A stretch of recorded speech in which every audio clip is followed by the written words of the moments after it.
आप सबों को मेरे तरफ से ध्यान पर चर्चा के लिए मैं हाजिर हूँ। आप लोग चाहे तो सवाल कर सकते हैं ध्यान पर।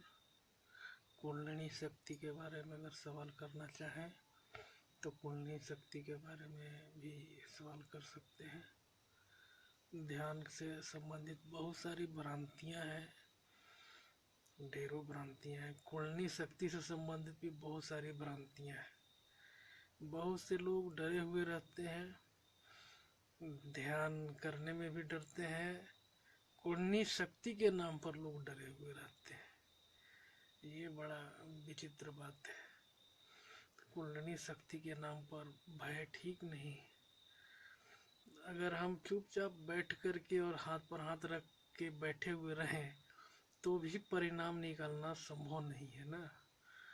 इसके लिए प्रयास करना होगा हम लोगों को कि कुछ अगर परिणाम अगर चाहिए तो उसके लिए प्रयास भी करना ही होगा।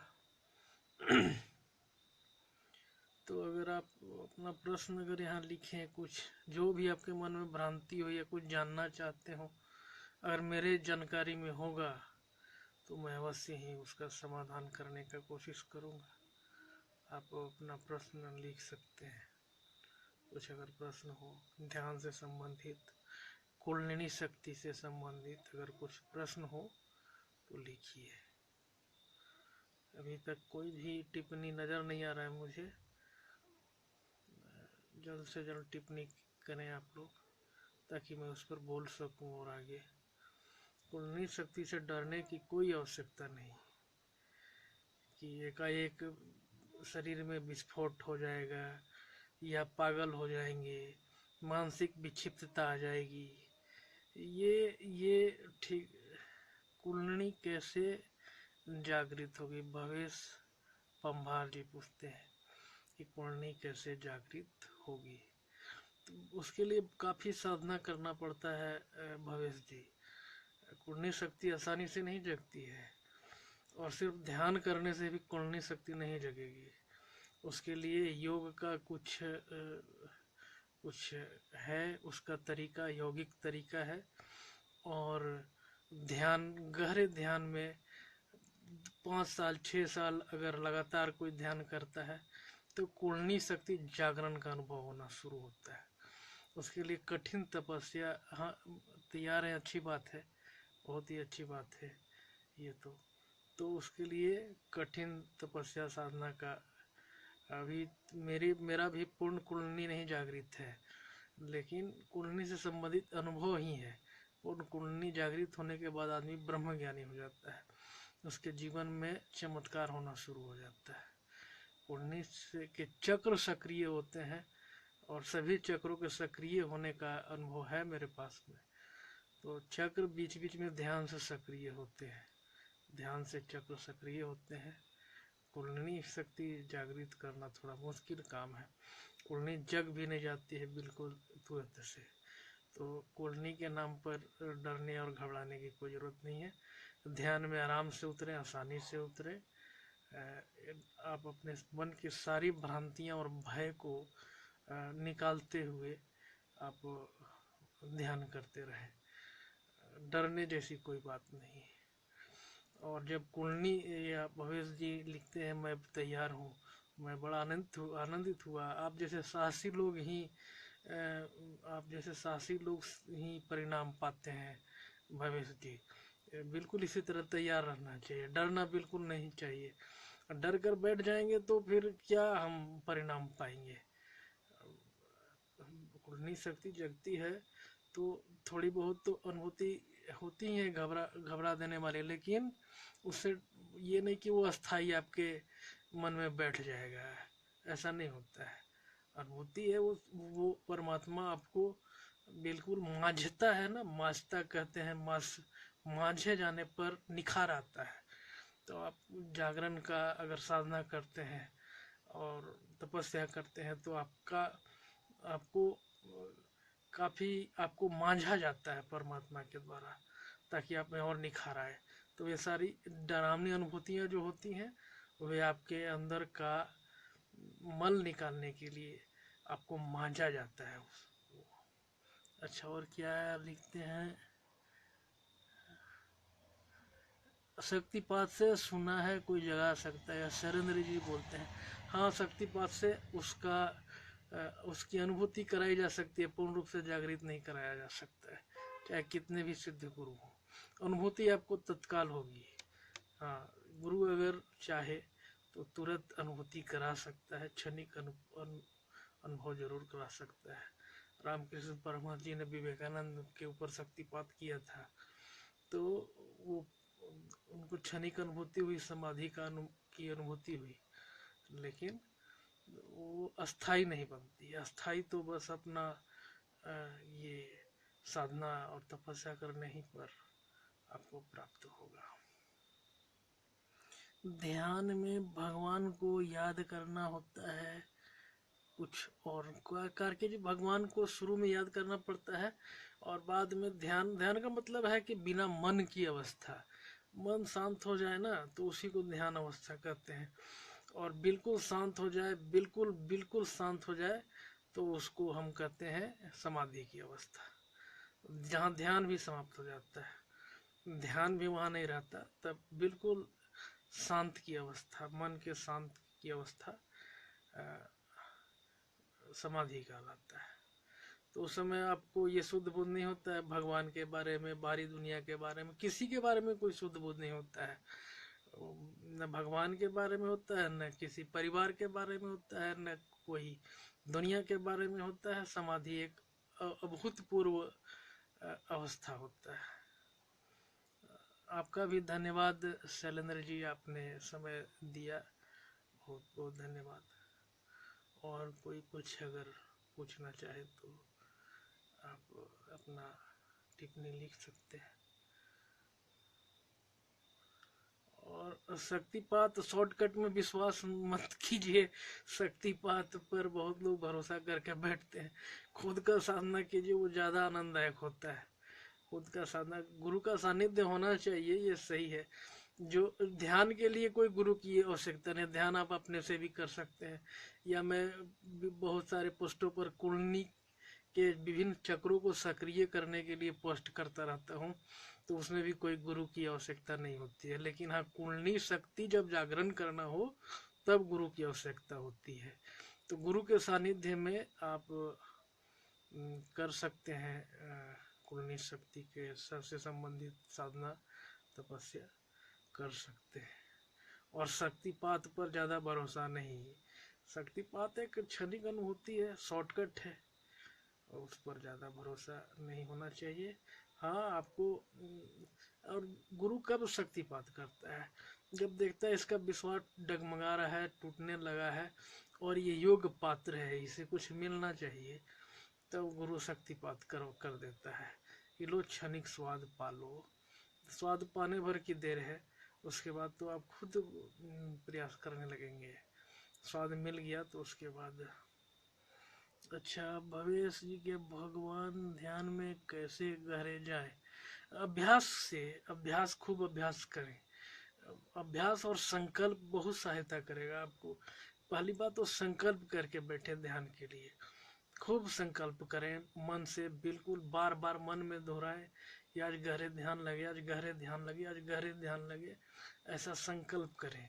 और अभ्यास करते रहें, निराश नहीं हो। अगर ध्यान नहीं लगता हो तो निराश होने की आवश्यकता नहीं है। जितना अगर हम ध्यान के लिए प्रयासरत होते हैं ना, जितना ध्यान में संघर्ष, एक बहुत ही ये आपको विशेष बात बता रहा हूँ मैं, जितना आप ध्यान में संघर्षरत रहे अपने मन में, और जब वो संघर्ष एक क्षण में ऐसा होता है ध्यान के समय में कि अब नहीं, अब बेकार, अब बैठ जाना है, वही क्षण होता है ध्यान का। जब आप निराश हो जाते हैं ध्यान करते करते, तो ये अवस्था आ जाती है ध्यान की। तो संघर्ष भी अच्छा है, सहयोगी है। ध्यान में अगर संघर्ष करते हैं जाने के लिए, तो वो संघर्ष का क्षण समाप्त होगा ना, वो संघर्ष का क्षण समाप्त हो जाता है, और वो क्षण ध्यान की अवस्था होती है। तो संघर्ष करें, संघर्ष करने की शिकायत नहीं करनी चाहिए, वो भी बिल्कुल आपके आपके ध्यान में सहयोगी होता है, इस बात को जाने। और कोई कुछ अगर पूछना चाहे तो लिखें, टिप्पणी करें। आनंद आ रहा आप लोगों से बातचीत करके। आज भाव में आज पूरा दिन ऊर्जामयी दिन मुझे लगा। अनायास ही ध्यान आज लग रहा था मेरा। आज बड़ा आनंद आ रहा था ध्यान करने में। आज वातावरण में विशेष मुझे ऊर्जा का आभास हुआ आज का दिन। और शिवरात्रि के दिन बड़ा ऊर्जावान दिन होता है। अगले 24 तारीख को शिवरात्रि है, तो उस दिन सभी को ध्यान करना चाहिए, ध्यान में बैठना चाहिए, प्रयास करना चाहिए ध्यान करने का। उस दिन सहयोगी दिन होता है, उस दिन ध्यान जरूर करना चाहिए। और जिनको ध्यान का स्वाद नहीं मिला हो उन्हें ध्यान में बैठने का प्रयास करना चाहिए। ठीक है ना? चलिए, बहुत आनंद आ रहा है आप लोगों से बातचीत करके। और अगर पूछना चाहें, लिखना चाहें तो लिख सकते हैं। आपके प्रश्न का मैं इंतजार कर रहा हूँ। कोई टिप्पणी अगर करना चाहे तो कर सकते हैं। ध्यान करते रहे।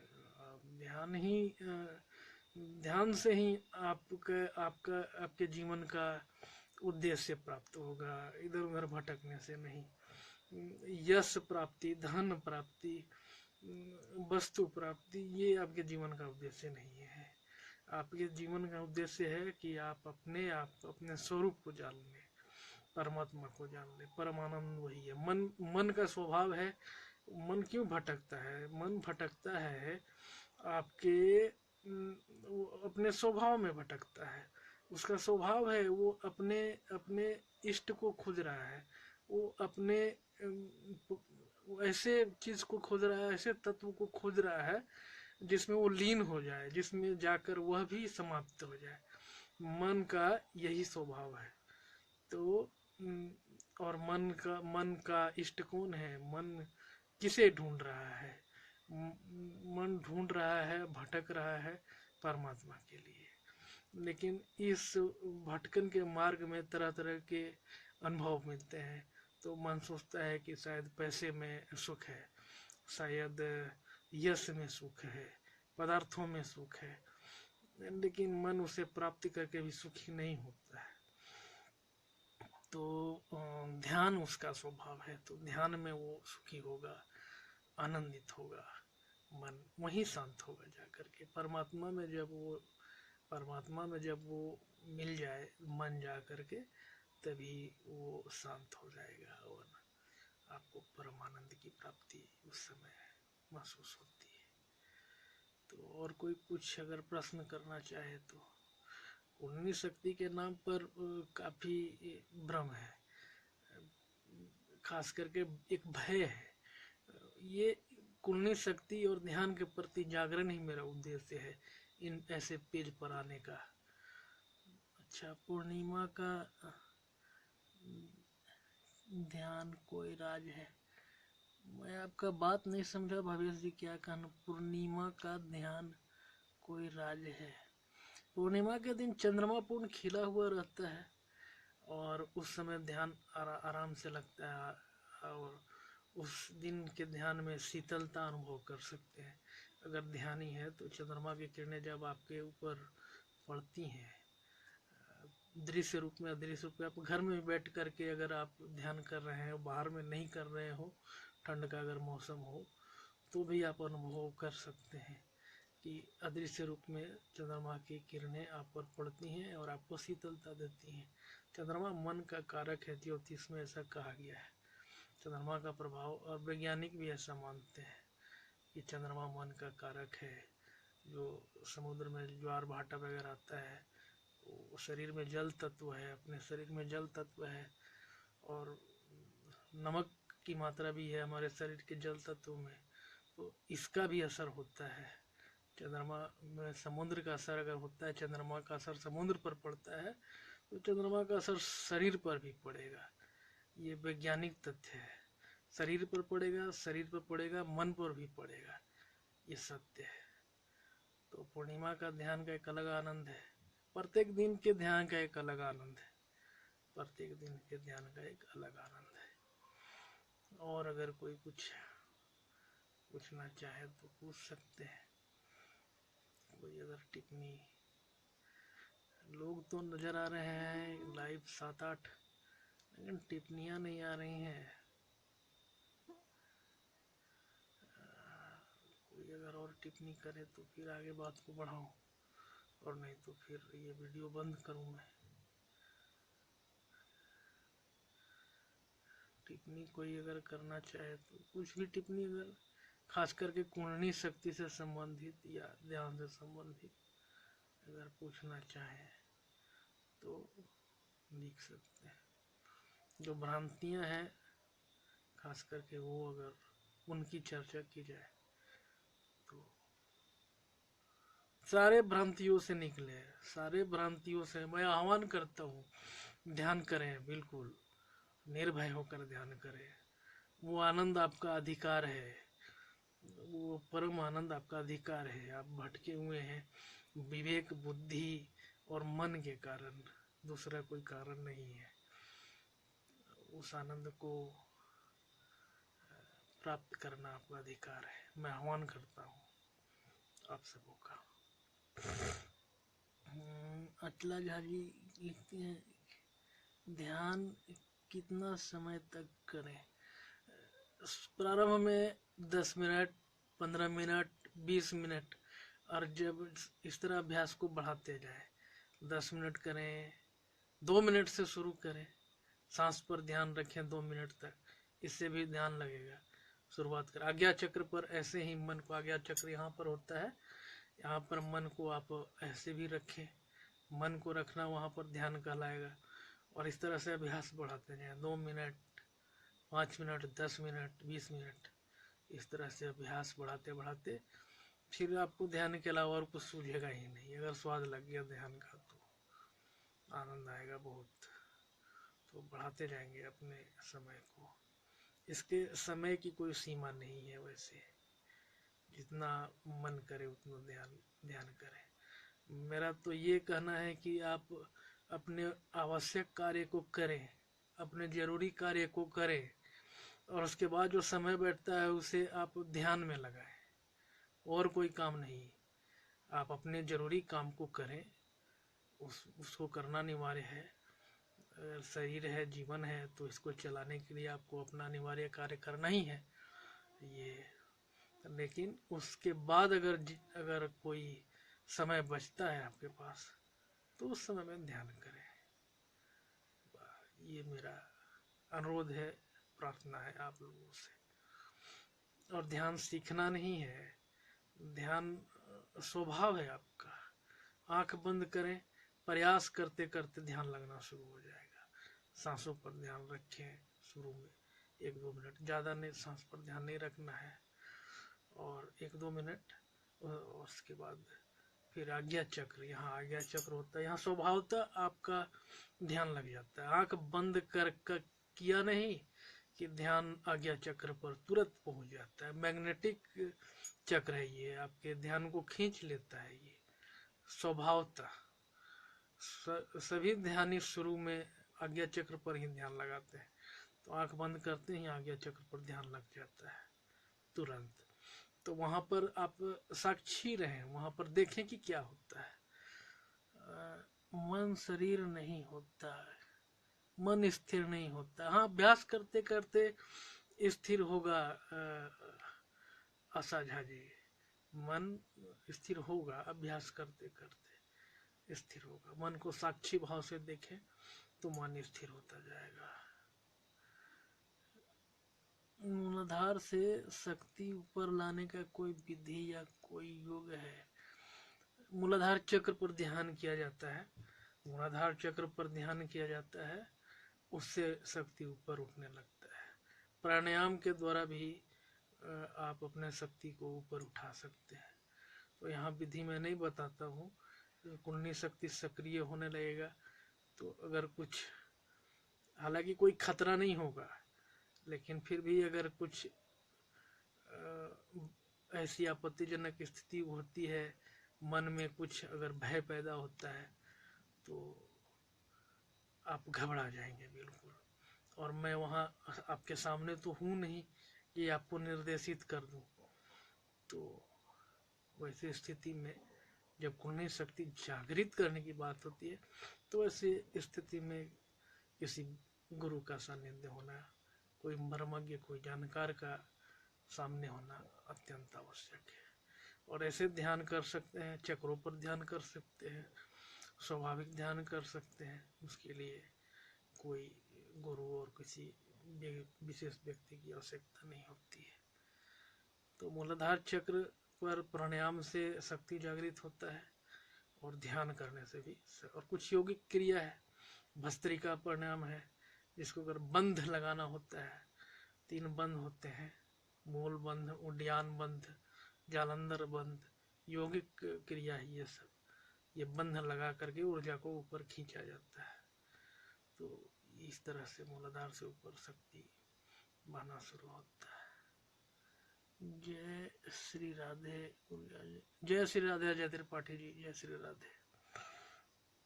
ध्यान में मैंने फील किया है जैसे टनल में तेज से घुसते हैं, क्या ऐसा ही होता है?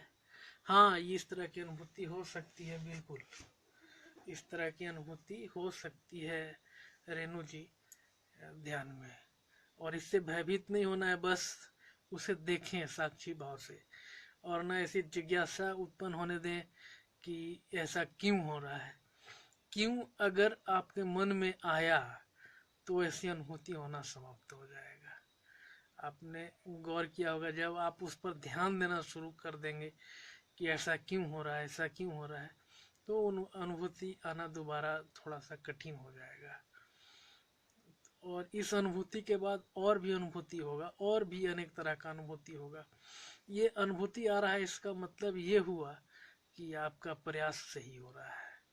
और अंत में ये सारी अनुभूतियां समाप्त हो जाती हैं और मन स्थिर हो जाता है गहरे ध्यान में।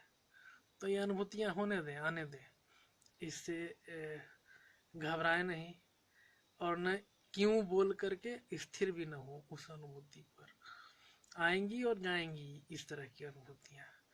टनल में घूम रहे हैं, इस तरह की अनुभूति आएगी। आकाश में उड़ रहे हैं, इस तरह की अनुभूति आएगी। शरीर हल्का हो गया, इस तरह की अनुभूति आएगी। मैं इन अनुभूतियों की बात नहीं करता, क्योंकि मैं अनुभूति बताने लगा तो आप भी ऐसी ही अपेक्षा कर रहेंगे, और जहां आप अपेक्षा के साथ ध्यान करेंगे तो फिर वो अनुभूति आना मुश्किल हो जाएगा। तो आज समय था तो आप लोगों से सोचा बात कर लूं, थोड़ा आनंददायक चर्चा। मेरा प्रयास है कि ध्यान अधिक से अधिक लोग करें।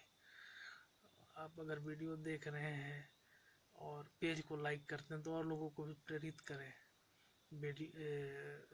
पेज को लाइक करने के लिए, शेयर करें पोस्टों को। मैं निस्वार्थ रूप से ध्यान को आगे बढ़ाने के लिए कृत संकल्पित हूँ। बस इतना ही विनती है कि आप लोग भी इसमें मेरा सहयोग करें। इस तरह से सहयोग होगा। आप पेज को लाइक करने के लिए प्रेरित करें लोगों को, और पोस्टों को शेयर करें। इस तरह से आप भी ध्यान करें। ये हुई बात। और कोई शरीर में कंपन होता है, हो सकता है कंपन शरीर में, ये कोई बड़ी बात नहीं है। उसके प्रति मैं बोला कि इन सब अनुभूतियों पर ध्यान ही नहीं देना है। घबराना बिल्कुल नहीं है, कुछ अनिष्ट नहीं होने वाला है। चाहे बुरी अनुभूतियां हो, चाहे अच्छी अनुभूतियां हो, ये होंगी, और इनसे बिल्कुल नहीं घबराए। मैं आश्वस्त करता हूँ, मैं भी एक जिम्मेदार व्यक्ति हूँ, आपको आश्वस्त करता हूँ कि इन अनुभूतियों से आपको डरना नहीं चाहिए, बिल्कुल। ठीक है ना? और अगर कुछ प्रश्न करना चाहे तो लिखें, यहाँ पर टिप्पणी करें।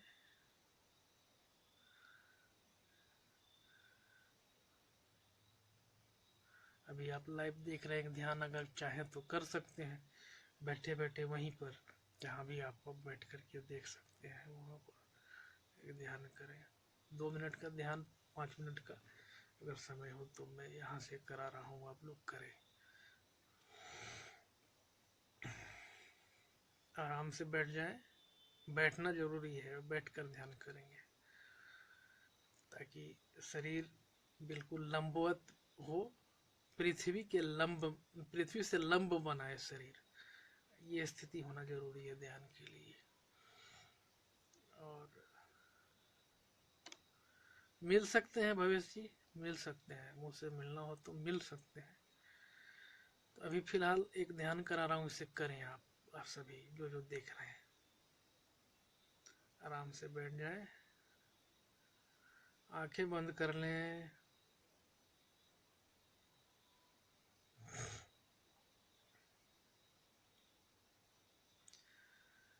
दो चार गहरी लंबी सांस लें, शरीर को ढीला छोड़ देंगे, बिल्कुल शरीर को आराम की अवस्था में, कंधों को ढीला छोड़ देंगे, शरीर को ढीला छोड़ देंगे। दो चार गहरी लंबी सांस लेंगे,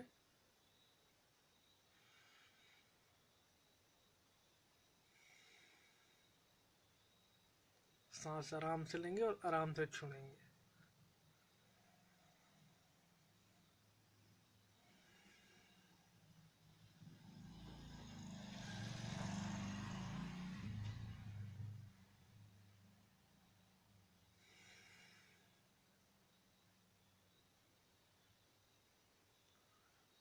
कल्पना करें शरीर बिल्कुल रुई के समान हो गया है,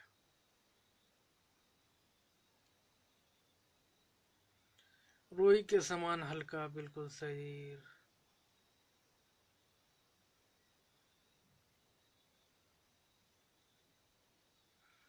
अब 3 बार ओम का उच्चारण करेंगे। ओ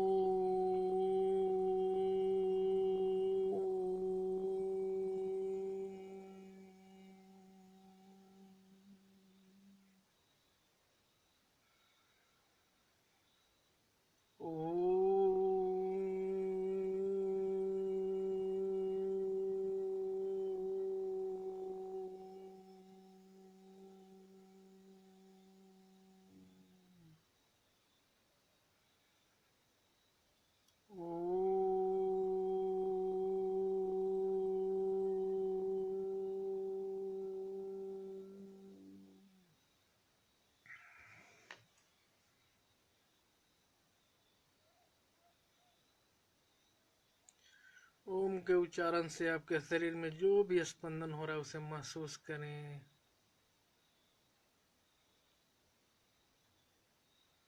महसूस करें शरीर में स्पंदन को।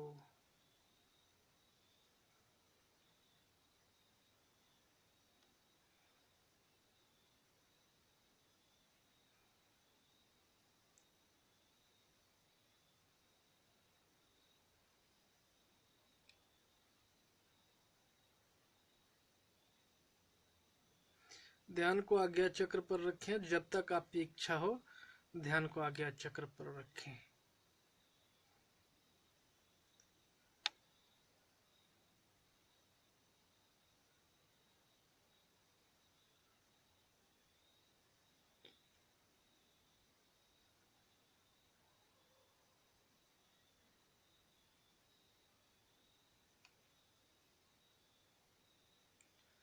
जब तक इच्छा हो आप इस ध्यान में डूबे रहे। मैं लाइव वीडियो को बंद कर रहा हूँ अब।